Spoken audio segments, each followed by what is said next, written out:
Welcome to Jung at Harp. This is episode number 180, Musical Vacations. I'm Kathleen Wiley, and I'm a Jungian psychoanalyst in North Carolina in the United States. And I am here with Deborah Henson-Conant, a composer, a mentor, a creative, a coach. We both play the harp, and that's why we call this Jung at Harp. And almost every week we come together to focus on a question. We start with questions, not answers. And we invite you into a conversation of discovery. And if you are joining us live, then hopefully on the platform that you are viewing through, you can put in comments. And if technology works right, we'll get to see those and actually have your input into our live conversation. So, musical vacations, episode number 180. Did I say that? We're You taking did. musical Yeah. vacations. My brain's already a little on vacation. And how, and suppose, what would it be like to take a stroll through the park of your own spirit vis a vis your harp? So, Yeah, we thought about I was out for a run this morning and I was thinking about how lovely it was to be out there running, and I was thinking about musical snippets, which is what one of the things that I teach in Hip Harp Academy. And then I came home and I was dunking my head in a pot of cold water, which is what I do when I come home, and I was listening to the radio and I heard a guy on the radio talking about his school of honk. Now, honk is a thing that happens on the East Coast, and it is where a bunch of people get together and they parade and they play band instruments. And the philosophy around honk is very similar to the philosophy that I had around music as a kid and that I love to still have, which is there's no barrier to entry. You can start playing with other people the minute you start playing. And also that there are musical games. And someone was asking about this in the academy mhm. yesterday as well, in office hours. She was like, I've started making a list of the musical games that we learn in the academy, but it's hard for me to actually have fun with the games. I keep wanting to try to do it right. So I just wanted to show an example of a musical game, which also is this idea that that anyone could do this. So now it may, well, first of all, if you have a harp, so it sounds like this is just one game. It goes like this. That's the game board. Now, if you're thinking, well, wait a minute, I couldn't do that. If you had someone who'd never touched a harp before, you could say to them, see this string here, that red string down there? That's going to be the string you play. When I point to you, you play that, and then I do this. And then we jump up here. We can play any note. This happens again. And you can play any note. There's like a rhythm there. 1 and 2 and 3 and 4 and 5 and 6 and 7 and 8 and 1 and 2 and 3. Because the harp is ringing, you have all this space. Mm. If you were walking, or I mean, you can feel that 1 and 2 and 3 and 4 and 5 and 6. I could do ballet, 7 and 8 and 1 and 2. And so you can do all kinds of things with it.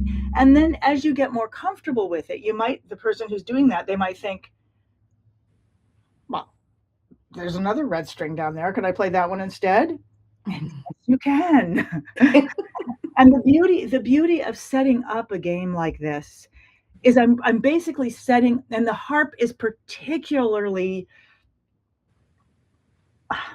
it's just a great instrument for this, because once it's in tune and once you put it in a tuning, every note is correct. If I set up this in the bass, literally anybody could come and play anything. You could practice patterns.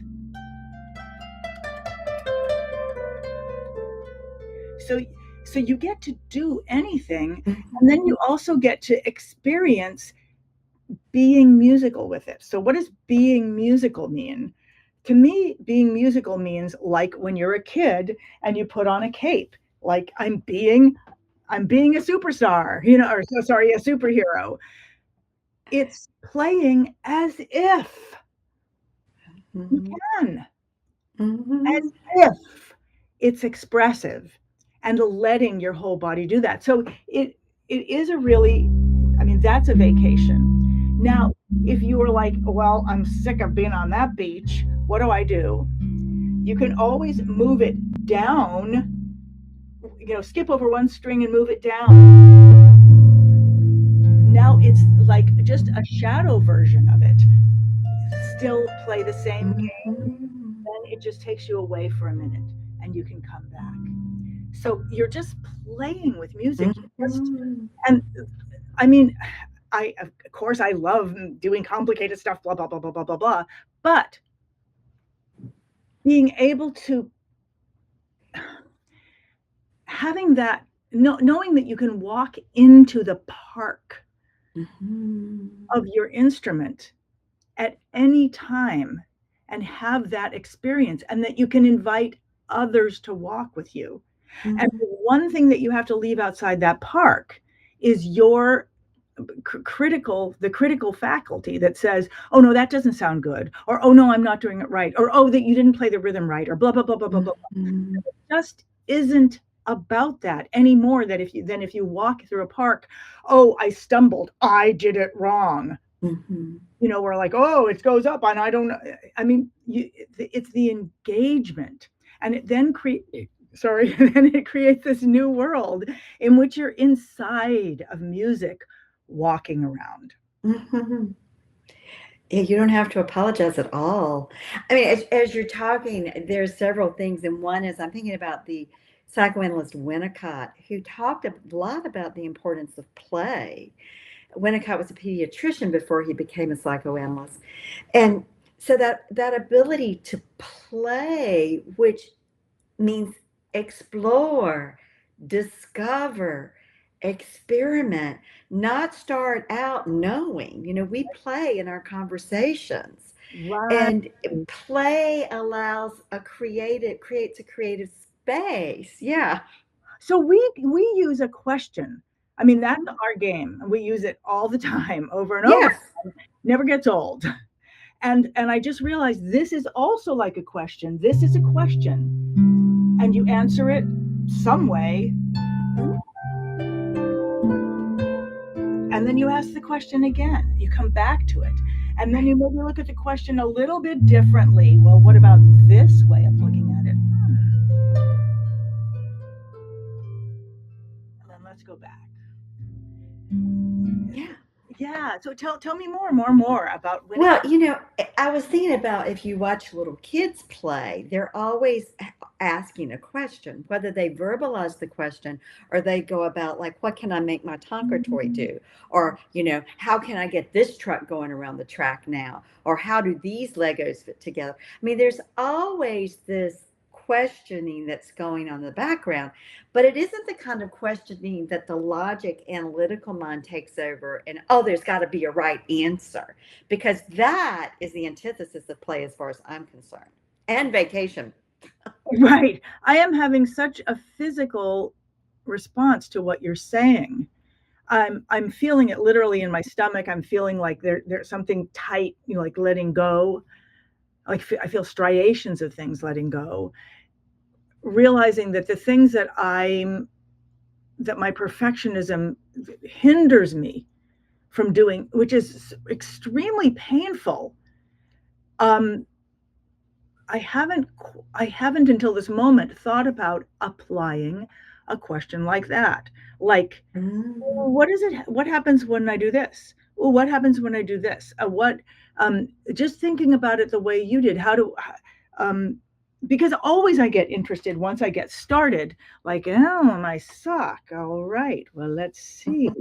Can it be this? And like, okay, but then what can I put it on my head? Can I actually, can I? If not, can I put it on my elbow? Whatever, you know what I'm talking about. You just start playing instead of, let's talk about that for a minute. You start playing instead of. Now you're just about to go on a vacation. You're about to go to the beach, which is like my antithesis of anything I would ever want to do. But you're probably going to have fun. First of all, you're going to be with your sister and your dog. You're also going to have your book there. You're going to be working on your book. Mm-hmm. But what are you going to be doing that is a vacation versus what you do normally? That's a great question because for me, what determines whether I feel like I've had a day off or a vacation is having absolutely no set appointments and no agenda. That for me, vacation means I don't have to watch the clock. I don't have to be a certain place at a certain time. I don't have to do a certain thing at a certain time. A vacation day is I can get up leisurely and I can take my tea out and stroll on the beach. I can come back and take my harp out on the deck and play. Of course, I've already taken Gigi for a walk. Let's not forget that goes first.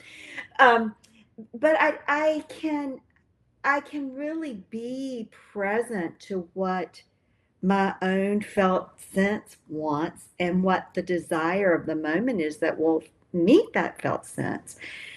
Because my days are so scheduled with, an appointment here, an appointment there, and keeping Right. on track time wise. And so to be on vacation for me means to have that space to be present and to be with where I am in the moment and meet myself there and that desire and that felt state instead of having to pull myself out of it. I had this experience this week. My floor harp, I have two floor harps, Rick Rebarth Merlin, our harp, the Merlin model, and then I have a Heartland Harp's Dragon Heart, which he no longer makes, but because he only went to carbon fiber harps. But I have a Dragon Heart, which is just has this beautiful. It's a beautiful shape. You don't lean the heart back. You pull up. You sit up close to it. You snuggle into it. You don't have to. It's designed to not lean back, and it's bigger than my Merlin. And all weekend long, every time I walked through my great room, it called to me, you know. And we had some friends here, and I was doing other things, so I never got around to accepting the call. And finally, on Tuesday, I was like, stop. The thunder heart, the dragon heart keeps calling to you. So I went over and I tuned it and I sat down and I played for 20 or 30 minutes. It was so satisfying. That to me was a moment of vacation in the middle of my work week because I aligned and I was with where I was in the moment, which is so much to me what play is about. To be in the moment, To be in the moment. right, and to be without a schedule. And as Yeah. you were talking, I was thinking, what are the characteristics of this that are like that? Mm-hmm. And I was thinking, and what could get in the way? I was also thinking, so this is like that in that there's no set time. You can put the rhythm to it, but you also don't have to. Right. You can just play this little snippet and it creates a harmonic environment in which if you play single notes like a bird is flying up here, then it's just this open space to play with. If you try to put in something that you think is music, like, well, I don't know, that's working because it's a melody, but anyway, it's an open space. And what you were talking about, and I was thinking, what would get in the way of somebody actually experiencing the play of that would be thinking, I'm not doing this right. I'm got to do something else next. I'm it doesn't sound good, which would be like I don't look good or I'm not. And so I want to pull up Victoria's comment, but then I want to ask you, how do you suspend the during the day we're in this belief that, like, well, I've got to do this right and I've got to go from here to there and this is it. How do you suspend that when you're on vacation? And here I'm going to pull up, I don't know what Victoria, play is a gateway to judgment-free exploration. Yes, it is. And I think everything in life could be. Play has certain characteristics that help us. For example, once you get this, there's nothing to remember. So I remember that I do that, and then I have freedom up here, and if I can think about it as setting up something, and then I'm a bird and I get to be a bird, then that I can play with it. And I'm thinking about, on the weekends, I indulge myself in a long run. And part of what's wonderful about it is that I don't have to think about anything. I know where I'm going to run to, and I know it's 2 miles out to here, and then I'm going to go up there and up this hill, and I'm going to get to this one place, blah, blah, blah, blah. And I also have really interesting stuff with me, like the book that I'm reading right now on tape, the Flight of Starlings, and it helps me. So my mind is rich and open and playing, and my body is moving. And so that suspends it for me. If I were to go try to sit on a beach, I would just be like that. But I have a feeling you do know how to sit on a beach. Well, I do. I don't sit a lot on the beach because I burn so quickly. I mostly walk on the beach in the mornings and the evenings, and listen to the waves. And it's me more about the environment. And you use the phrase harmonic environment when you were showing us the snippet. And that stuck with me. And I also want to say, as you said that, and I was holding harmonic environment in my mind, a hummingbird flew right in front of my window and stopped at this plant I have. I always think hummingbirds are blessings. So I think the harmonic environment and play does create a harmonic environment that is judgment free because we're getting in harmony. The outside movement is in harmony with the inside felt sense or experience. There's an alignment, there's an attunement. And for me, the musical vacation is when I can let myself sit down at the harp with the intention of discovering the progression, the chord, the note that is in alignment with what it is I am feeling inside. So that the improvising becomes about how does my internal experience come back to me from the harp? And then how does that experience, resonance of the harp, shape my internal experience? And it does become a dialogue between my inner felt sense and the resonance of the harp. I as you're saying that, and I'm thinking, okay, so for Kathleen on the beach, it sounds like she experiences the waves the way I experience a harmonic environment. And she's able to be in it for some reason that it doesn't, I don't have that connection. I might have that connection more now, from you having told me about it. I might go and look for that and look for the exploration of it. I'm also seeing that everything about this is actually reminiscent of that environment, of the waves coming in and going out, of the clouds maybe changing the kind of color that you have, and then it's shifting back, and you're allowing yourself to be in that discovery. And I know that sometimes when people set up snippets like this, they're like, but I don't like the way it sounds. And so I'm thinking that would be me on the beach. I don't like there's no whatever, like that would be where my brain is. And I'm thinking, what would it take? And I mean, I'm such a creator that's like, but I'm not doing the waves. They're doing themselves. Like, how is that fun? Ah, yeah. But I get that I might find a way. I might, if I allowed myself, find a way to actually sing into them. Or, I mean, just because music is such a part of my self-expression, that I might find a way to do that. I think when I go on the beach, I'm like, "Well, I don't know. What are you supposed to do? Are you supposed to do this? Or like, I don't know." Versus actually seeing, okay, well, what's my experience of the beach? What's my engagement with a beach? Yeah, and isn't that so true again for some of us who come to the harp? We don't come with what's my experience. We come with this idea of, well, oh, this is what everybody else is doing at the beach, so I should be doing it. Right, This is what everybody else is doing at the harp.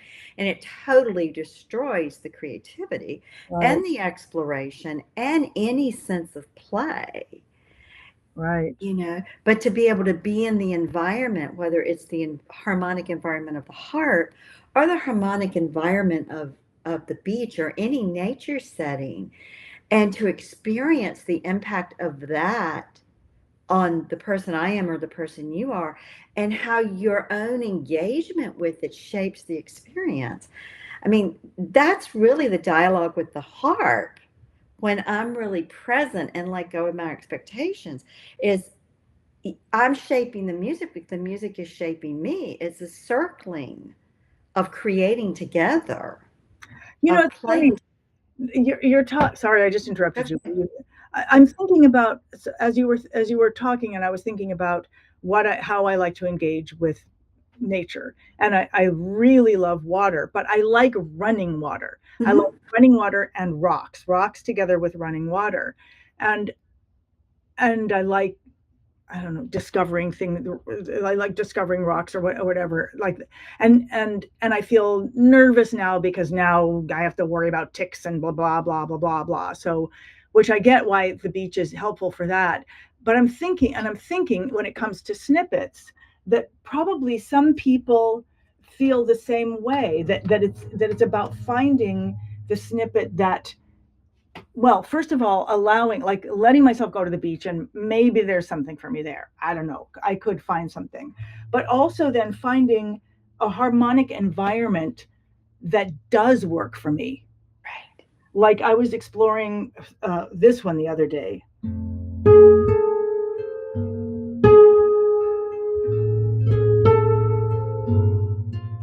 That's just Mhm. three chords. I mean, and then this, and it goes back. And if you can't do that, you just do one. And I've set up the tuning so Mhm. that it's got that relationship.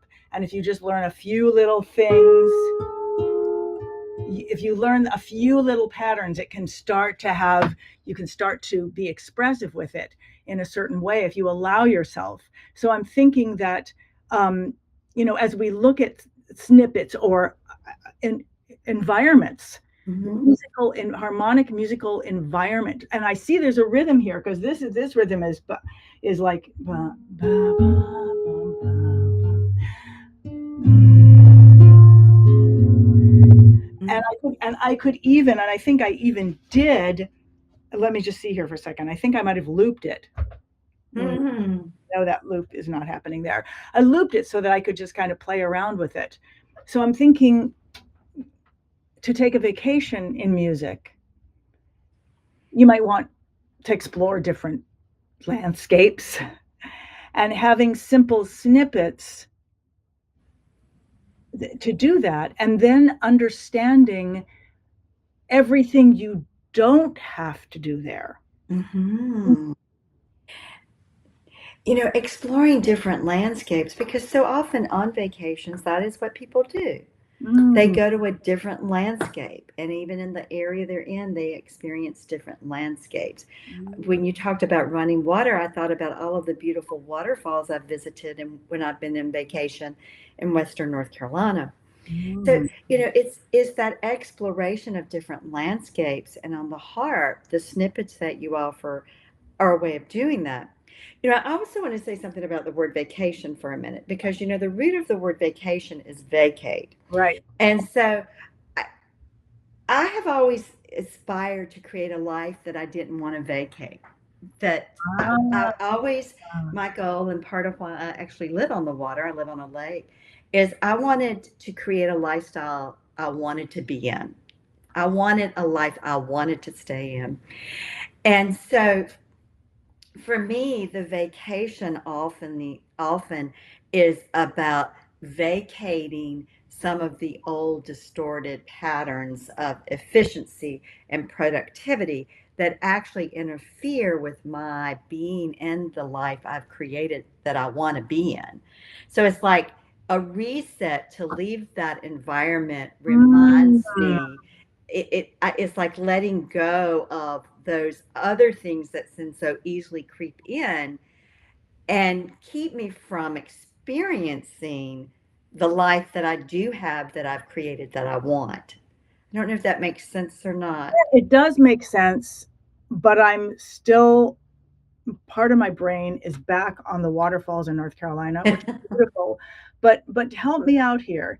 The minute I think waterfalls in North Carolina, here's all the things that I think: snakes, mosquitoes, ticks, spiders that live in your shoe and bite you when you put your shoe on. Like this, there's this whole universe here that I think is like what other people, that comes into other people's minds when they think of improvising or playing an Mm. instrument. I think Oh, it's, how interesting. so. I want to hear what you have to say about that, and um, I'm just going to pull this up and see if what Victoria is saying. Maybe a white sand beach with chairs and umbrellas on a sunny day is not my jam. Find a rocky beach, and I hear you, but like, why go look for it? I don't. I mean, I get it. Yeah. I mean, I yes, I might like that better. God, I'm so, no wonder people don't like going on vacation with me. Well, you know, yeah, you go to the worst case scenarios. Well, And when it comes to bugs and snakes, yes, I do. so my attitude about snakes is they're a part of the world, and as long as they go their way, I'll go mine. So when I see snakes in my yard, which often I do because there are woods around, when I see them, I just say, "You go on your way. I'm going to go mine, and be sure and tell your friends I'll let you go." Yes, but Yeah. you see them. I'm always thinking like that the snake, that I'm just so like blah, blah, blah, blah, and the snake is like, what's that? What is your mouth? Like, I mean, I know. I can't believe we're talking about this. I remember my grandmother teaching me about black widows because we lived in California, and she was like, when we go in here, this is what we do first. We open the door and we're like, hello, everybody. I'm coming in. I'm going to be going over there. I'm going to be getting that jar and I'm going to be going out. Everybody got it? And then we go and we do it. And this was her way of, this how you deal with black widows. So, but I'm aware that I can become so spaced out Hmm. that I don't see the snake and the snake doesn't see me. Like, I feel like I sometimes surprise wildlife because I'm so off in another world that they actually don't see me. Well, I don't. We have 5 minutes left, so I'm Okay, not sure we can unpack this. okay, forget about But let me say this. So then, what I'm hearing is when I go into the woods, I'm going to be wearing my long pants. I'm going to be wearing my hiking boots, ankle high. I'm going to be sure to have on a long sleeve shirt, have sprayed myself with insect repellent, and have on a big floppy hat. Now, Why now, don't I just play the harp instead? now, the other option is to take your grandmother's approach, and as you're about to go into the True. woods on the trail up to the waterfall, to say, okay, nature, okay, wildlife, I'm here. Yeah. And you all know I get a little space cadetty. That would be my word. I get a little, and you know, I might not see you, but I'm here to do no harm. I want to just be and commune in your space and not bother you. And so you don't have to bother me, and I'm going to put that intention out there, and then you just let it go and go. Well, I hear you. And actually, I do use songs that way. Okay. Hello, all you bears. I'm out here now. I'm on my way. Because, okay, so, all right, I can tell what I'm seeing here. I know we're coming to the end here.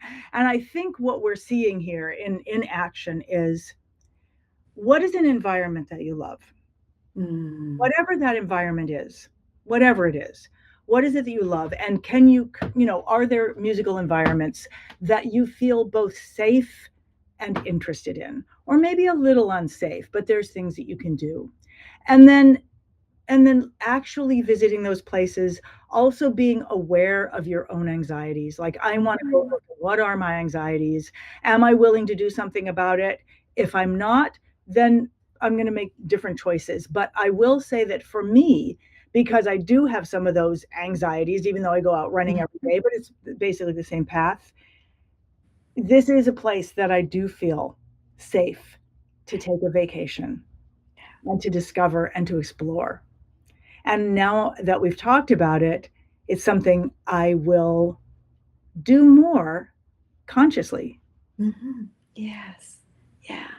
And you're saying something I think is really important is that let's take vacations in a harmonic environment that resonates with who we are. And when we're ready to stretch and explore a new harmonic environment, we'll know.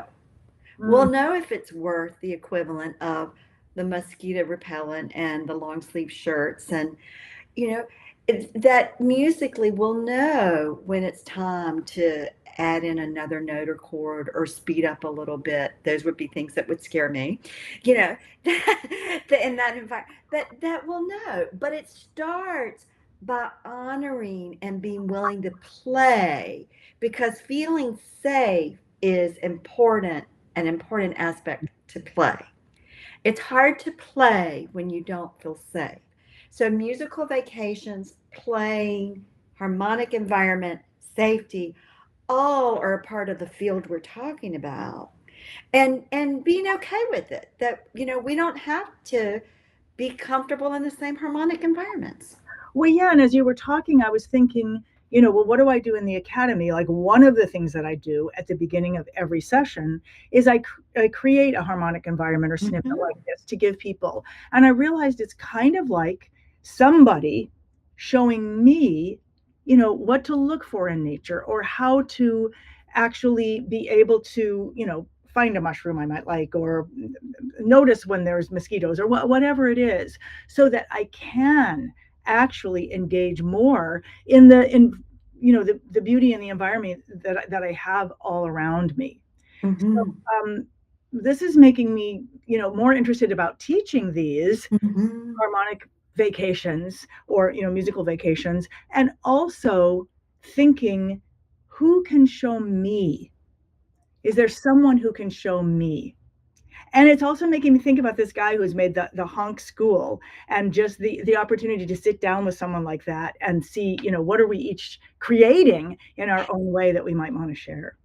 Yes, yes, yes. And I want to echo that thought that if you play in the harmonic environment that you feel safe in and that really allows you to relax and have that vacation, and I play in that environment that works for me, then we can come together and invite each other into that safe space.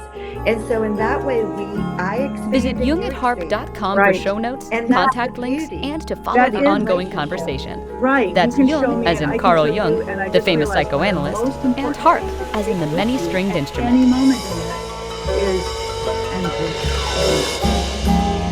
And this is enough. And I am enough here in this moment now. That in itself is a beautiful vacation. So thank you, Kathleen, for this extra session, which I thought we weren't going to happen because I thought you were going to be already on vacation, but So did I. right, okay, and so we likely won't be here next week.